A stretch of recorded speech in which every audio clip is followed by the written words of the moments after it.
This is how fast you should be able to chart Tesla.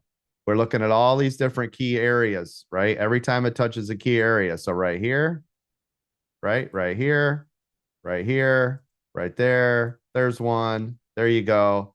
There, now we have charted out Tesla. See that? Done. Tesla pulls back. There's all your key critical levels. That should take you under 10 seconds once you know what you're doing. Everybody see it? Just like that. Yes, sir. Now Yes, you know. coach. Yep. And now look, now you know every key level, right? And you can see it, right? Look at everywhere I marked, right? You guys all see these different levels? Yep. And we're just looking at this on a higher level, right? But look how fast we can do that. Here's the thing, right? So this is the lower where they are. It's going up. So we also got to go higher, right? But I'm just trying to give you guys an idea of, do you see how fast we can chart that? Oh yeah.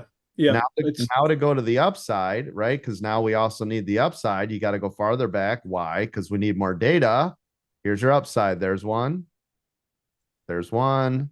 There's one. There's one.